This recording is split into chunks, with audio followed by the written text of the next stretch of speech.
안녕하세요. 저는 공기업에 다니며 두 딸을 키우고 있는 30대의 돌싱녀입니다. 저는 이혼을 통해서 결혼이라는 게 가족 간의 결합이라는 것을 뼈저리게 알게 된 사람이에요. 저와 남편의 사이가 좋거나 나쁘거나를 떠나서 시댁이나 친정의 일이 벌어지면 상대편에도 영향을 끼칠 수 있다는 걸 결혼하고 나서야 알게 된 거죠.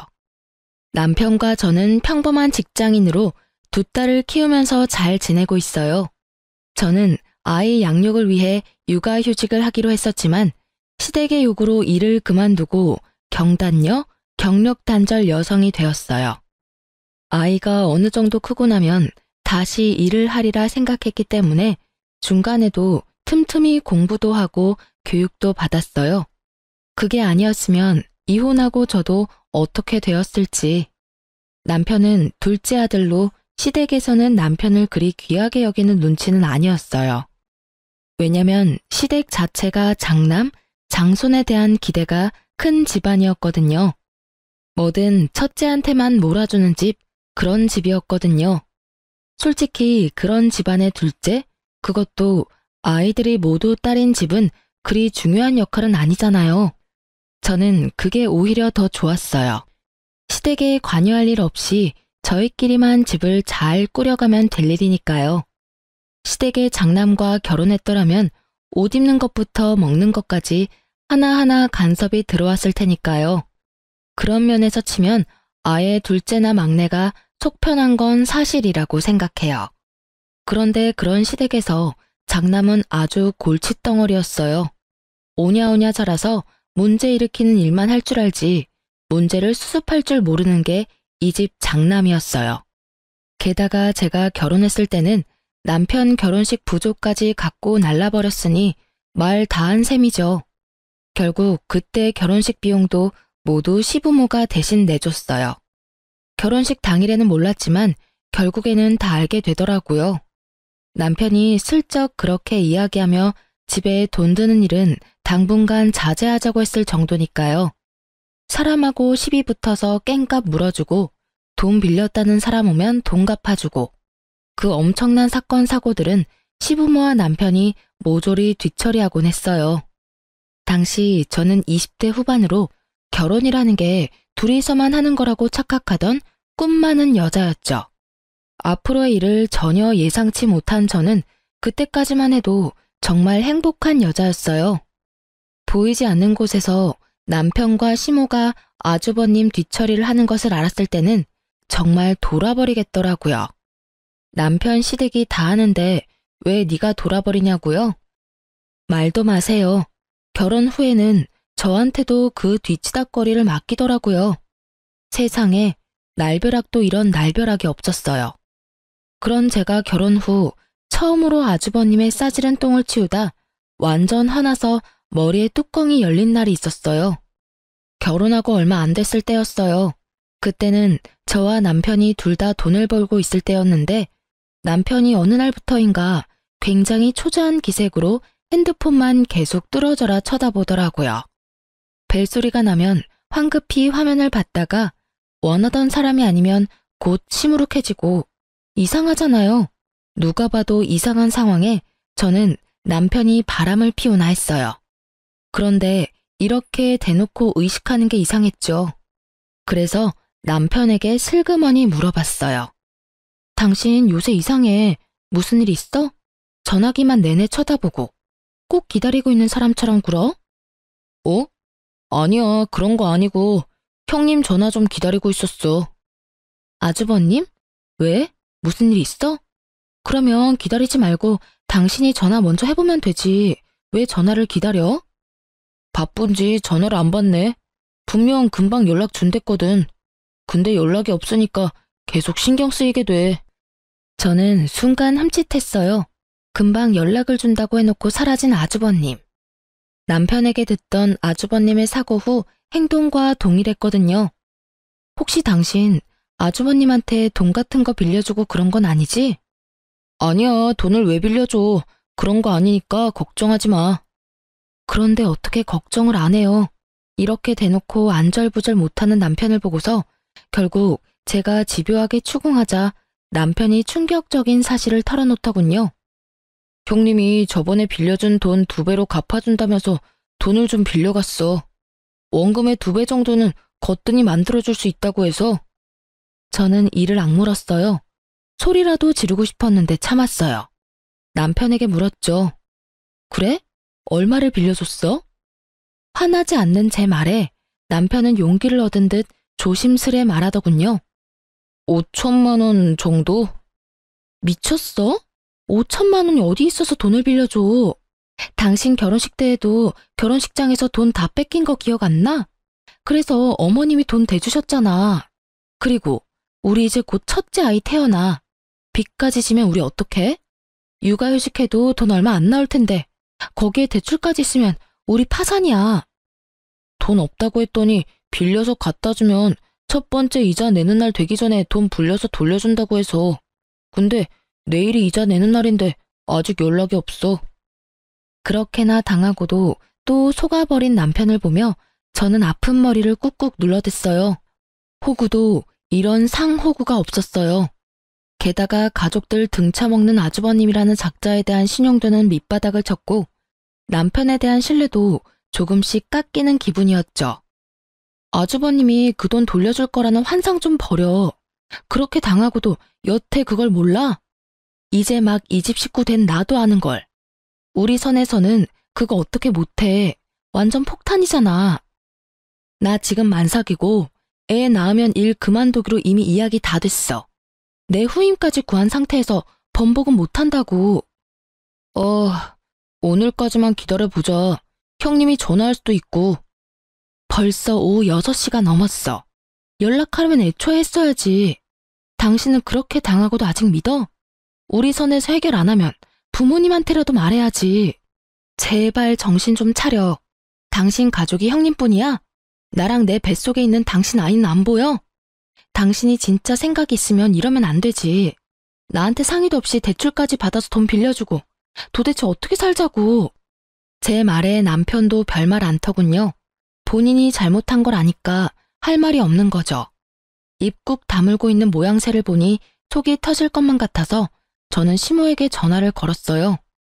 어머님, 드리기 어려운 말씀이긴 한데 아주버님이 남편 이름으로 대출받아서 가지고 가서는 약속한 날짜가 됐는데도 안 돌려줘요. 그걸 왜 나한테 전화하니? 네 남편이 빌려준 걸 왜 나한테 이야기하냐고. 그게 저희 이제 막 결혼해서 돈도 없고 남편은 결혼식 때도 아주버님한테 돈 뺏겨서. 그래서 우리가 해줬잖니? 그리고 우리 집 장남이 사업한다고 그러는데 그게 그렇게 아까운 일이니? 네가 우리 집에 시집 왔으면 이것부터 기억해라. 우리 집은 무조건 장남이 우선이야. 어쨌든 돈 빌린 건 나한테 이야기하지 말고 네 아주버님한테 해. 아주 지랄을 떠는 시모를 보며 저는 눈앞이 캄캄해지는 기분이었어요. 시모가 지랄 떠는 것도 이해는 갔어요. 시댁도 아주버님에게 돈 뜯긴 게 1억 넘는다는 이야기를 들었거든요. 그런 자식을 두고도 오냐오냐 하는 건 이해가 안 갔지만요. 결국 초조하게 굴던 게 친정엄마에게 들켜버렸어요. 한 달 이자만 100만 원 넘게 나가는데 초조하지 않은 게 이상했죠. 엄마가 제 이야기를 듣더니 돈을 좀 모아놓은 게 있는데 도와줄까 하더라고요. 금액은 딱 5천만 원이었어요. 저는 너무 기뻤지만 한편으로는 이게 무마가 되면 또 친정 믿고 남편이 돈을 빌려주지 않을까 하는 아주 합리적인 의심이 들었죠. 일단은 그 돈 빌려서 남편에게 말했어요. 일단 이 돈으로 대출 갚아. 이건 무슨 돈인데? 눈이 휘둥그레진 남편의 모습에 저는 한숨을 푹 쉬며 답했어요. 우리 엄마가 도와주신 거야. 이거 받고 대출금 갚아. 아니면 진짜 우리 힘들어. 둘 다 월급 고만고만한데 아파트 대출금에 그것까지 끼면 감당 안 되는 거 알지? 필요 없어. 내가 갚으면 돼. 왜 내가 이런 도움 받아야 하는데? 이런 돈 함부로 받아오지 마. 처가에서 나를 어떤 사람으로 보겠어? 완전 불쌍한 사람 취급 장난 아니네.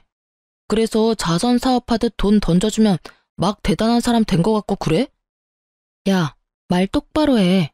네가 그딴 미친 짓 안 저질렀으면 이런 일도 없었을 거 아니야. 다 네가 만든 건데 도와준 사람한테 뭐? 아직도 너 혼자 사는 기분인 것 같은데 말해줄게. 너 결혼했고 나랑 같이 사는 거야. 당신이 버는 돈, 내가 버는 돈 모두 같이 생각해야 한다고. 근데 네가 먼저 5천만 원이나 빌려서 아주버님 줘버렸잖아, 상의도 없이. 네가 잘못했다는 생각 자체가 없나 본데 지금 여기서는 네가 100번 잘못한 거거든? 제 말에 남편은 답을 안 하더라고요. 꼴에 자존심은 있어서. 그 꼴을 만든 게 누군데 지금 어디서 화풀이냐고요. 그런데 그때 딱 좋은 생각이 났어요. 엄마는 제게 저 알아서 쓰라고 그 돈을 주셨지만 그거 다 갚고 나서도 아주버님이 돈을 안 줄 가능성이 높잖아요. 그래서 남편에게 말했어요. 동정 받는 거 싫으면 무이자로 빌려주는 방법도 있어. 엄마한테 이야기해서 차용증 써. 그런 거면 빌린 돈 갚는 거니까 자존심이고 뭐고 필요 없겠지. 그냥 받아 쓰는 게 자존심 상한다는 거잖아. 그러니까 빌려. 높은 이자 내지 말고 상환 기간도 길게 하고. 그럼 됐지? 제 말에 남편은 잠시 생각하는 것 같더라고요. 자기 딴에는 그게 좋은 방법이라고 생각했는지. 차용증을 써서 도장까지 쾅 찍었어요. 친정엄마 이름으로 빌려준 것이고 갚아야 하는 건 남편으로 말이죠. 그렇게 상황이 일단락되고 나서 며칠 지나 시모가 연락이 왔더라고요.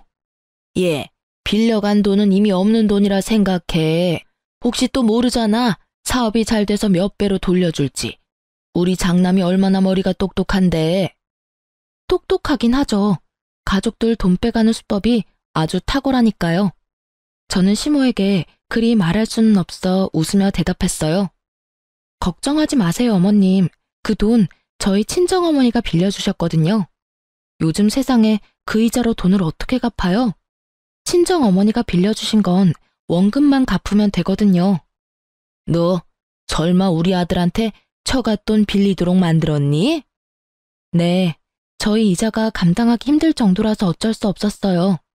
남편이 대출받을 때 형님이 금방 돌려주실 거라고 상환 기간을 짧게 하기도 했었고. 진짜? 왜 그런 쓸데없는 짓을 해? 왜 우리가 사돈에게 그런 빚을 져야 하느냐고. 이게 다 네가 계획한 거 아니니? 어머님, 계획이고 뭐고 우리는 지금 하루하루가 힘들어요. 빨리 대출금 못 갚으면 애도 못 가질 형편이에요. 아무리 이성적으로 말해도 시모 귀에는 들리지 않는 듯 했어요. 그냥 자기들이 우리 부모님에게 빚을 졌다는 그 사실이 너무 분하고 짜증이 났나 봐요. 아니, 그럴 거면 본인들이 알아서 해결을 해주던가요. 전화했을 때는 그렇게 매몰차게 굴며 전화를 끊더니 그 돈 우리가 갚을 거야. 네가 그런 짓 하면 사돈이 우리를 어떻게 보겠어? 남이 이상하게 볼 건 알면서도 아주버님이 사고치는 게 고쳐지지 않을 일이라는 건 왜 모를까요? 그 말하고 시모는 있는 돈 없는 돈 다 끌어모아 결국은 2천만 원을 모아서 주더군요. 그 돈은 남편이 받아서 저희 친정어머니에게 돌려줬고요. 어머니는 그 돈 받고 엄청 떨떠름한 표정이었어요. 예, 너희 금방 이렇게 갚을 거면 내가 괜한 참견한 거 아니니? 아니야, 우리가 급한 불 꺼줬다고 시어머니가 돈 마련해서 조금이라도 갚으려고 하는 거야. 받아서 다시 모아도 언젠가 쓸 일 있겠지. 그 일이 있고 나서부터는 남편도 시모도 저에게는 돈 이야기는 일절하지 않더라고요. 아주버님이 도망가서 집안에 문제 생길 일도 없었지만 간혹 아주버님과 돈 문제로 얽힌 사람들이 집에 찾아오면 저한테 뒤치다꺼리를 맡기지는 않았어요. 또 그런 일 당하기는 싫었을 테니까요. 어쨌든 그 뒤로 저는 좀 편안해졌죠. 그리고 그날 이후로 저희는 경제권을 나눴어요. 합치는 건 무리라고 생각했거든요. 나중에 덤탱이 쓰는 건 질색이니까요. 평온한 날들이 계속되자 둘째가 생겼고 저는 경단녀로 지내며 공부를 하고 있었죠.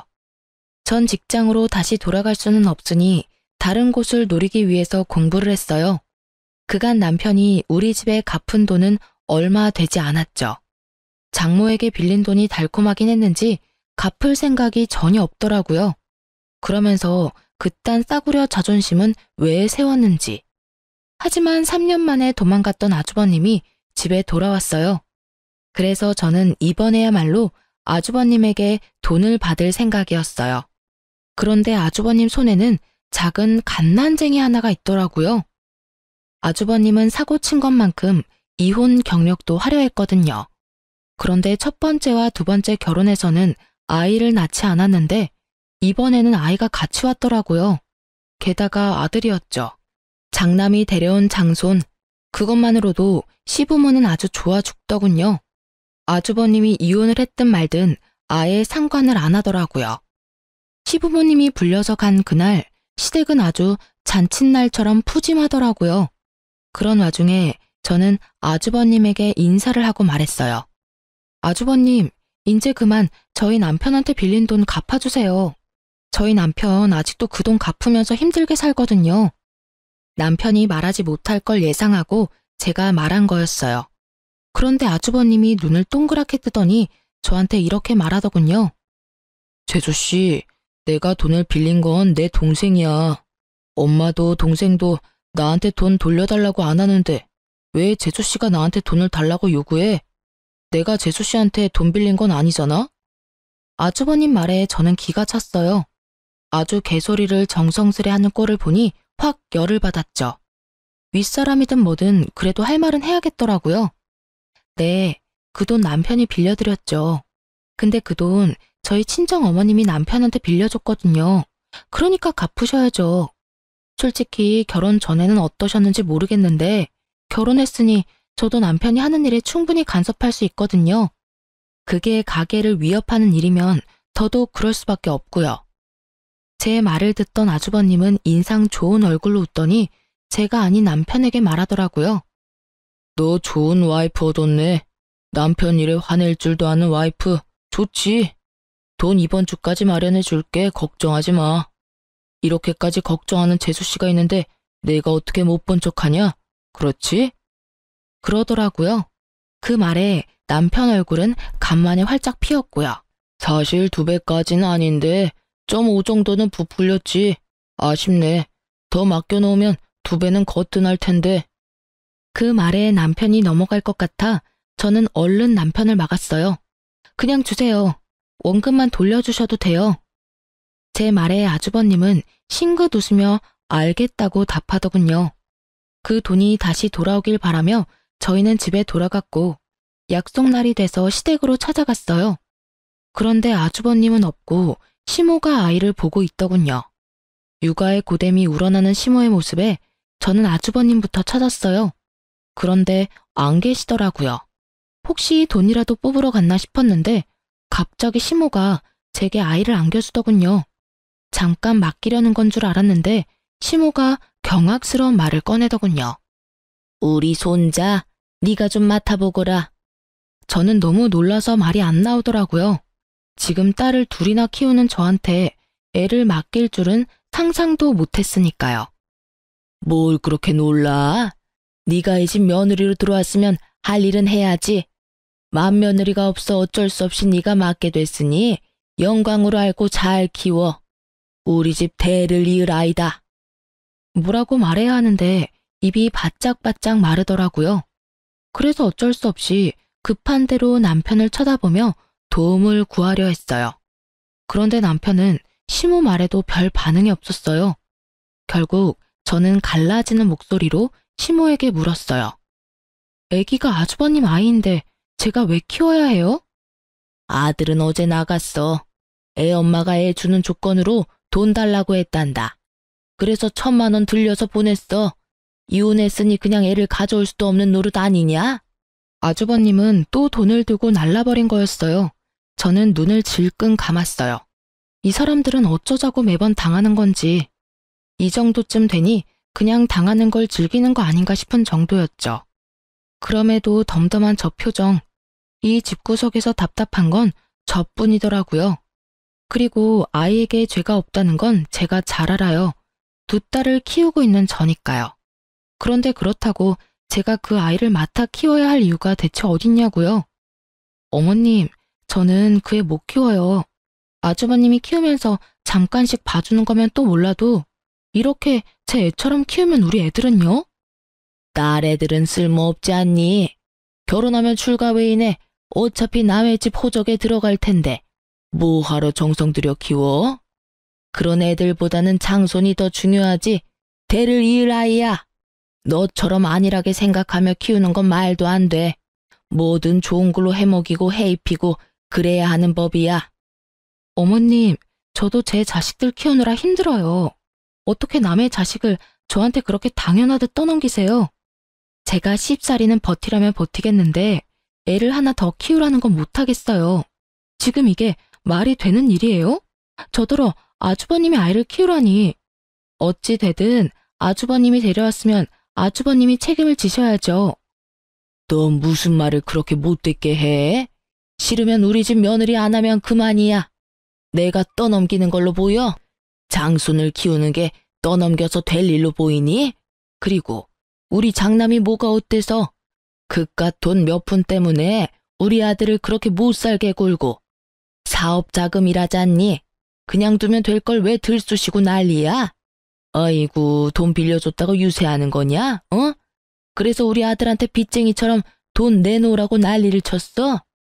집에 오랜만에 온 애 여독을 못 풀게 하고 쫓아보내듯이 한 게 누군데?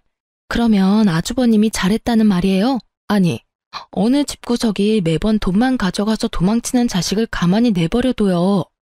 우리 집 같으면 두드려 패서라도 인간 만들 거예요. 적어도 다른 사람한테 피해는 주면 안 되죠. 그건 어머님도 마찬가지고요. 매번 장남. 어머니한테 장남이 중요하듯이 저한테는 제 아이들이 더 중요해요. 그러니까 저한테 그 아이 맡길 생각 조금도 하지 마세요. 저는 맡을 생각도 없고 맡을 이유도 없어요. 여보, 그만 좀 해. 애 하나 봐주는 거 가지고 왜 이 난리야? 형님애건 누구애건 일단 우리 집안 아이야. 당신이 봐줄 이유는 충분하고도 넘쳐. 솔직히 애들 키우는 김에 하나 더 키운다고 생각하면 그렇게 어려운 일도 없잖아. 네 눈에는 육아가 그렇게 쉬워 보였어? 하긴 밤낮 안 가리고 애 울 때도 손가락 까딱 안 턴 당신이 뭘 알겠어? 난 돌아서면 밥 줄 생각에 놀아줄 생각에 넘치는 빨래 걱정, 집안일 걱정이 태산이야. 당신이 이 중에 하나라도 관심 있어 본 게 있어? 매번 쥐꼬리만한 월급 가져오면서 돈 번다는 이유로 나한테 애 다 맡겨놨으니 저 갓난쟁이는 밤낮 없이 돌봐야 해. 그러면 네가 볼래? 네가 애 분유 먹이고 기저귀 갈고 다 할래? 당신이 할 것 같으면 나도 거절 안 할게. 근데 당신 안 할 거잖아. 아니, 못 할 거잖아. 어차피 일한다는 핑계로 아침 8시부터 저녁 8시까지 집에는 오지도 못하는 주제에 네가 애 보냐? 내가 애 보지. 그러면 나한테 최소한 어떻게 할지 물어라도 봐야지. 당신은 항상 그래. 바뀐 게 단 하나도 없어. 아주버님한테 돈 뜯길 때도 나한테 아무 말 없이 그 큰 돈 턱턱 빌려주더니 이번에도 나한테 말도 없이 애 맡기려고 하는 그 생각이 완전히 글러먹었다고. 남편에게 지금껏 쌓아온 모든 걸 내뱉고 났더니 속이 후련하더라고요. 제 폭주를 지켜보던 시모는 눈을 크게 뜨고 놀란 눈치였고 남편도 당황한 기색이 역력했죠. 저는 내친 김에 질러버렸어요. 나 이런 식으로는 절대 같이 못 살아. 당신은 나한테 실망만을 안겨줬고 나는 이제 더 이상 당신이 친 사고 아주버님이 친 사고 감당하지 못해. 가족이라서 당연히 감당해야 할 일들이라면 차라리 가족 안 하는 게 낫겠어. 그냥 우리 헤어지자. 야, 너 생각나는 대로 말하지 마. 생각을 하라고. 헤어진다고 해서 네가 잘 살 것 같아? 너 지금 아무것도 없는 여자야. 직장도 없고 돈도 없고 아무것도 없어. 그리고 위자료도 못 가져가겠지. 나는 그렇게 잘못한 일이 없으니까. 잘못한 게 왜 없어? 당신이 나 몰래 그 큰 돈 빌려준 게 이미 잘못한 거야. 그리고 어머님이 나한테 그 아이 맡으라고 한 것도 잘못한 거고. 내 걱정하지 말고 당신 걱정이나 해. 나는 이혼하면 당장 차용증으로 당신이 우리 엄마한테 빌린 돈부터 받아낼 거니까. 확 소리치고 밖으로 나왔는데 바람이 너무 시원하더라고요. 그 한겨울에 고래고래 고함 지르느라 온몸이 땀으로 흠뻑 젖었더라고요. 저는 집으로 돌아와 짐을 쌌어요. 그리고 애 둘을 데리고 그 집에서 나왔어요. 저녁에 애를 데리고 올까봐 겁났거든요. 그러면 또 얼떨결에 애를 맡게 될지도 모르니까요. 그렇게 집에서 나오고 저는 남편에게 우편으로 이혼 서류를 보냈어요. 그날 저녁에 남편에게서 연락이 왔어요. 나는 절대 이혼 안 해줄 거야. 당신이 뭔데 나한테 이혼하지 말자 하는 건데? 이혼하더라도 내가 원해서 해야지. 이런 거 나는 허락 못 해. 그러니까 당장 집으로 돌아와. 지금 오면 당신이 어머니하고 나한테 한 그 일들 눈 감고 넘어가 줄 수 있어. 지금 안 오면 안 봐줄 거야? 당신이 뭘 봐줘? 나는 돌아갈 생각 전혀 없어. 이혼 안 하고 싶다고, 안 할 수 있다고 생각하나 본데, 그러면 난 이혼 소송할 거니까 그렇게 알아. 이혼한다고 당신이 뭘 어떻게 할 건데? 일 안 하면 애들 못 데리고 가는 거 알지? 그래, 그래서 직장 구하는 중이야. 어떤 사람이 보더라도 문제없는 직장 구할 테니까 내 걱정하지 말고 당신 걱정이나 해. 소송하면 당신이 나한테 좋아할 게 하나둘이 아닐 테니까. 아니, 애 하나 맡아달라는 게 이혼까지 할 문제야? 이해가 안 되잖아. 애 둘 키우면서 하나 더 키운들 무슨 문제냐고. 문제 당연히 있지. 지금 애 둘 키우는데도 내가 이미 한계거든. 셋이나 키우라고? 내 자식도 아닌 아이를? 내가 왜? 내가 왜 네 잘난 형님이 싼 똥 치우고 살아야 하는데? 만약에 아주버님이 잘못되어서 애 봐줄 사람이 없다면 내가 돌볼 수도 있었겠지. 나도 그렇게 마음 모진 사람은 아니니까. 근데 이건 뭐야? 돈은 있는 대로 다 사기쳐서 뜯어가는 놈이 이번엔 애 볼모로 돈 또 등쳐먹어 놓고는 애는 애대로 나한테 맡긴다고? 안 되지. 난 그건 절대로 못 해줘. 그러니까 당신이랑 나 사이에 더 이상 타협점은 없어. 알겠어? 결국 남편은 단호한 채 말에 별다른 대꾸 없이 전화를 끊었어요. 그리고 그 다음날 저희 친정으로 시모가 찾아왔더라고요. 그 애를 데리고요. 넌 어떻게 책임감이 그렇게 없어? 애는 끝까지 봐줘야지. 아직 너희 이혼한 사이도 아닌데 집까지 나가서 이렇게 찾아오게 만들고. 사돈댁이 우리를 어떻게 보겠어? 참 웃기지도 않을 걱정을 하시더라고요. 이미 우리 부모님 내에서 저희 시댁은 평판은 제로인데 말이죠. 시모는 그렇게 말하며 애를 또 저한테 넘기려 하더군요. 미쳤어요? 저희 이혼 사유가 그 애 때문인데 왜 제가 그 애를 맡아요? 데리고 가시고요. 애가 아무리 봐도 아주버님이랑 안 닮은 것 같은데 그것부터 의심해 보셔야 하는 거 아니에요? 이혼하고 얼마 안 돼서 애 낳았다면 몰라도 이미 이혼하고 한참 지났는데 아주버님 애가 아닐 수도 있는 거죠. 제 말에 시모가 흠칫 놀란 얼굴을 하더라고요. 하긴 자기도 장남한테 그만큼 당했으니 이제는 장남의 수법을 알 때도 됐겠죠. 저는 처음부터 의심하던 것을 말했을 뿐이었고 처음으로 그럴 수도 있겠다고 생각한 건 시모였죠. 시모는 제 말에 다른 반박도 없이 황급히 애를 데리고 나가더군요. 저는 이제 더 이상 아무 상관도 하고 싶지 않았어요. 그냥 이대로 저한테서 꺼져줬으면 하는 바람뿐이었죠. 그 모양을 보던 저희 친정어머니는 시모가 나가고 나서는 소금까지 뿌릴 정도였으니까요. 물론 나중에 다 치우긴 했지만요. 친정 부모님은 시모의 그 모습을 보고는 이혼 잘 생각했다고 아예 격려를 해주었죠. 그리고 남편이 이혼 서류를 끌어안고 작성해주지 않고 시간만 끄는 동안 부모님의 육아 도움으로 공기업에 입사할 수 있었어요. 이혼 직전에 직장을 가지게 돼서 너무 좋았어요. 그렇게 저에게는 좋은 일들이 하나둘씩 일어나고 있을 때 시댁은 난리도 아니었더라고요. 아이가 아주버님과 닮지 않았다는 말에 시모는 그 길로 가족 확인 검사를 했나 보더라고요. 친자 확인을 하려니 아주버님이 안 계셨잖아요. 그래서 가족 확인을 했는데 전혀 다른 핏줄이었던 거죠. 혈연 관계가 1도 없는. 결국 띵받은 시모는 돈을 갖고 날라도 찾지 않았던 아주버님을 애가타게 찾으며 다녔다고 하더라고요. 그런데 쉽게 찾을 수 있을 리는 없잖아요. 그러자 아예 대상을 바꿨더라고요. 애를 맡긴 3번째 맏며느리를 찾아가기로 한 거죠. 그쪽은 생각보다 쉽게 찾았다고 해요. 그런데 거긴 거기 나름대로 문제가 있었더라고요. 시부모가 겨우 맏며느리 찾아서 애 돌려주면서 아들한테서 받아간 1,000만 원을 달라고 했나 보더라고요. 그런데 그 맏며느리가 도리어 열받아서 소리치며 무슨 돈이냐며 이혼 위자료나 내놓으라며 난리를 쳤다더군요. 알고 보니 그 아이는 맏며느리가 지금 만나고 있는 남자와의 사이에서 낳은 아이였는데 아주버님이 그 애 데리고 우리 집 가면 돈을 받을 수 있을 거라며 그 돈 받아서 위자료로 주겠다고 했나 봐요. 그렇게 애를 맡겼는데 애도 남자도 돌아오지 않아 애가 탔나 보더라고요.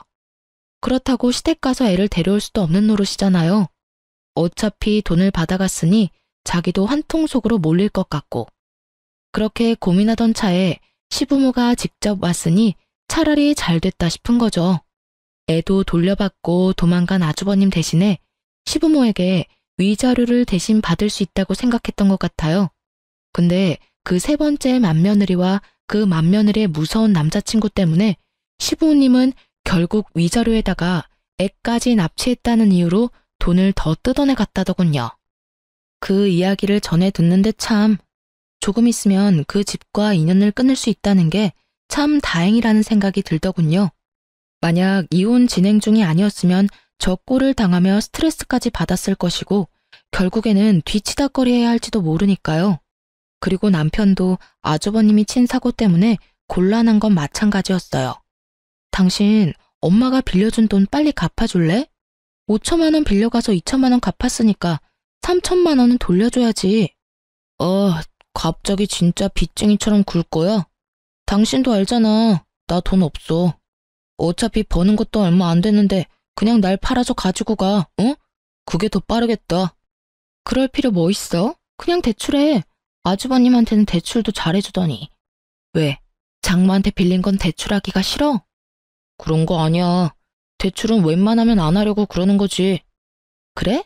그러면 이거 없던 걸로 하고 당신 살고 있는 우리 신혼집 나한테 줄래? 어차피 그 집 비싸지도 않잖아. 당신이 엄마한테 빌린 돈, 우리 재산 분할금, 위자료 다 합치면 집 금액 정도는 나올 것 같은데 어때? 그럼 난 어디서 살라고? 시댁에 가서 살든 방을 빌려서 살든 나야 상관없는 일이잖아. 당신이 알아서 해야지. 그래서 어떡할래? 그 돈 빨리 갚을래? 아니면 이혼 소송 때 집 가져올까? 결국 시댁에 가는 건 싫었는지 남편은 대출받아서 제게 돈을 갚아줬어요. 저는 그걸 엄마에게 줬는데 엄마는 그거랑 저번에 시모에게 받았던 2천만 원을 같이 주면서 이번에 이혼하고 받게 되는 돈이랑 합쳐서 새 집을 얻으라고 하더라고요. 모자라면 엄마 아버지가 더 지원해 주겠다고요. 친정 부모님께 정말 고마웠어요. 그렇게 이혼이 완료되고 저는 아이들을 둘 다 데려올 수 있었어요. 직장 다니면서 아이는 친정 부모님이 봐주는 생활을 하다 보니 매번 도움을 주는 부모님께 뭐라도 해드리고 싶은 마음이 들었어요. 그래서 아주 비싼 일식 횟집을 예약했어요. 두 분께 드릴 선물까지 모두 산 상태였죠. 그날은 약속 시간 전 제가 너무 일찍 도착했어요. 부모님은 아이들을 픽업해서 같이 오기로 해서 저부터 들어가서 앉아 있기로 했거든요. 그날따라 일에 찌들어서 그런지 옷이며 화장이 그리 잘 받지 않아서 좀 찌들어 보였지만 그래도 잘 보일 사람 없다는 생각에 별 생각 없이 횟집 앞에서 기다리고 있었어요. 예약 시간보다 너무 일찍 와서 들어가기 못했거든요. 그런데 그때 가게 밖으로 누군가 나오더라고요. 바로 전 시모였어요. 이혼 후 한 번도 만난 적 없었는데 여기서 만날 줄이야. 그런데 전 시모는 그 횟집 직원 앞치마를 하고 있더라고요. 여기서 일을 하고 있나 싶었는데 전 시모가 저를 발견하고는 한껏 비웃음을 띠면서 저한테 다가오더니 그러더군요.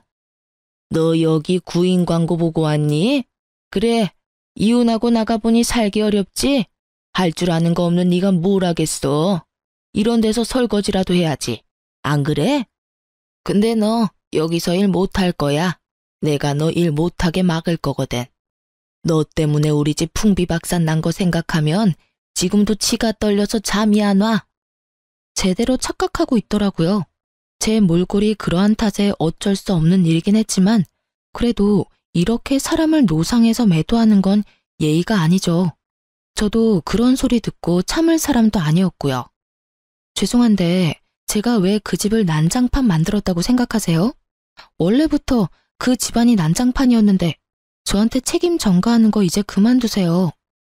이제 저희 남남이에요. 무슨 일이 있든 간에 그쪽 일은 그쪽 일이라고요. 책임 전가가 아니라 실제로 너한테 책임이 있지. 네가 우리 장남을 그렇게 몰아가지만 않았어도 걔가 그런 일을 했을 리가 없다고. 너 때문에 우리 아들이 지금 무슨 꼴을 당하고 있는 줄 아니? 둘째는 위자료에 대출금 갚느라고 빚에 허덕이면서 투잡까지 뛰느라 몸이 완전히 다 상했어. 그 집 하나 살려보려고 그러는데 집에 들어오라고 해도 안 들어온다지. 이게 네 탓이 아니면 누구 탓이야? 이혼하려면 조용히 할 것이지 아주 사람을 골수까지 빼먹어? 아주 덮어놓고 제 탓을 하는데 웃기지도 않더군요. 제 자식 잘못은 싹 덮어놓고 무고한 사람을 몰고 가다니. 참 여전히 기분 나쁜 사람이었어요. 입은 비뚤어졌어도 말은 바로 하라고. 골수까지 빼먹은 사람 저 말하는 거 맞아요? 그 집 장남 말하는 거 아니고요. 참 이 상황까지 돼서도 그 장남 사랑은 여전하시네요. 저한테 뭐라 하지 마세요. 그 집에서 지금 벌어진 일들은 모두 당신들이 다 자초한 일이에요. 솔직히 저는 가족이라는 이유로 매번 당해야 했던 입장이고요. 그런데 제가 왜 이혼까지 다 한 마당에 그런 이야기를 여기서 들어야 하죠? 너 여기 온 김에 내가 다 까발리고 너 여기서 일 못하게 하려고 그런다. 왜? 너처럼 배은망덕하고 싹수 없는 년은 어딜 가서도 일 못해. 알아들어? 우리 장남은 지금 감옥에서 마음고생하며 힘들게 살고 있는데 네가 마음 편하게 살 수 있을 줄 알아? 난 절대 그렇게 못해줘. 네 인생도 우리 장남처럼 힘들게 만들어줄 거다. 이야기는 들었었어요. 아주버님이 사기죄로 감옥에 들어갔다는 이야기요. 있지도 않은 사업하겠답시고 여기저기 투자금 받아서 나르고 뭐 그런 식으로 사기쳐서 들어간 거더라고요. 딱 자기 인생 그대로 살다가 결국에는 진짜 감옥에 간 거죠. 그러게 처음부터 그런 버릇 성격을 고쳐줬어야 이런 꼴을 보지 않았을 텐데 장남을 그렇게 키운 건 다른 누구도 아닌 시부모였잖아요. 그런데 그 사람들이 남 탓하면서 그걸 하소연할 필요가 있어요? 고칠 기회가 그렇게 많았는데도 그렇게 하지 않은 사람들이 그 말이 끝나기가 무섭게 저희 부모님과 아이들이 제게 다가오더라고요. 멀리서 제가 누군가와 싸우고 있어서 놀라서 불이 나게 뛰어왔나 보더라고요. 애들이 놀랄까봐 아버지와 딸들은 먼저 가게 안으로 들여보내기로 했어요. 아버지, 애들 데리고 들어가요. 내 이름 대고 예약했다고 하면 알아서 안내해 줄 거예요. 저의 그 말에 시모 눈이 땡그랗게 커지더라고요. 그렇겠죠. 구인 광고 보고 왔다고 생각했을 테니까요. 제가 예약을 했다니 놀란 모양이었어요. 억울하고 열받는 거 알겠는데요. 그거 전부 다 가족들이 그렇게 만든 거 알고 계시죠? 부모가 돼서 엇나가는 아들 바르게 잡아주지 못하는 거, 그것도 문제 있는 거라고 생각해요. 그리고 그 엇나가는 아들 때문에 다른 아들과 가족들이 불행해지는 걸 보고만 있는 것도 문제고요. 가족이 됐다는 이유만으로 그 사람이 일으킨 사건 사고를 처리하러 다녀야 하는 사람의 기분도 모르면서 어떻게든 장남만 생각하는 그 모습에 질려서 이혼한 거예요. 제가 왜 이혼했겠어요? 아직도 제가 애 보기 싫어서 이혼했다고 생각하세요? 당신들 그런 모습에 답이 안 나와서 이혼한 거예요. 저도 남이 싼 똥이나 평생 치우면서 살까봐 그랬어요. 보세요. 열심히 치우고 계시잖아요. 안 그래요? 제 말에 전 시모 얼굴이 벌겋게 달아오르더니 뭐라고 내뱉고 싶어 하는 것 같았어요. 그런데 그 전만큼 당당하게 나오지 못하는 건 제가 여기 예약 손님이라 그런 것처럼 보였어요.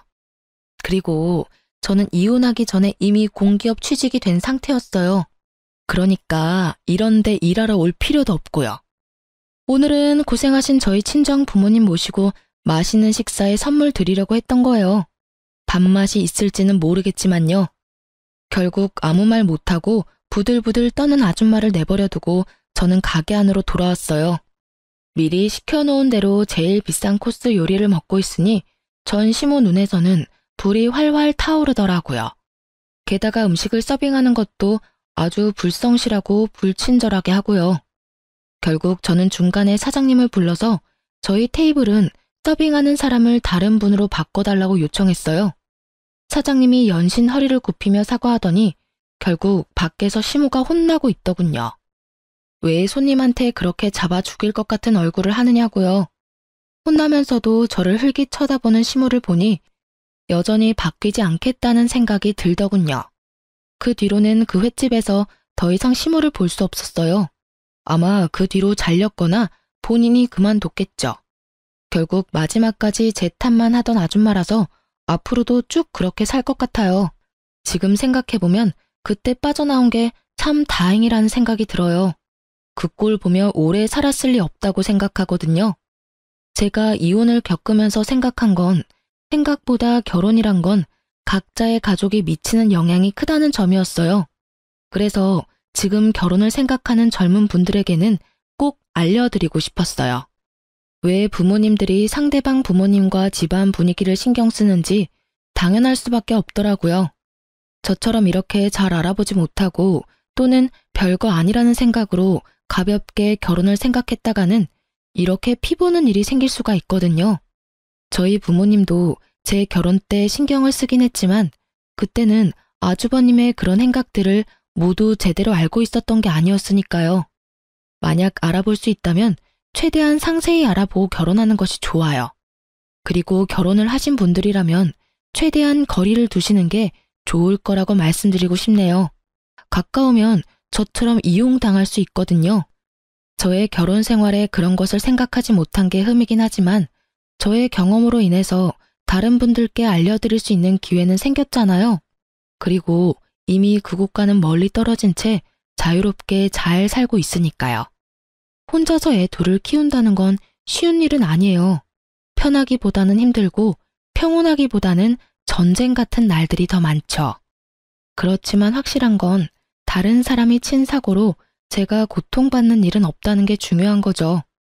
글을 쓰다 보니 참 저도 대단한 집에 있었다 싶네요. 글 읽으면서 답답하게 느끼셨다면 안심하세요. 저는 지금은 전혀 그렇지 않으니까요. 전 시댁 식구들은 본인들 스스로 판 무덤에 여전히 스스로 눕기 일보 직전이지만요. 생각보다 글이 길어졌네요. 시간 내에 읽어주신 분들에게 작은 재미, 작은 도움, 작은 위로가 될 수 있기를 바래요. 모두 즐거운 하루 보내세요.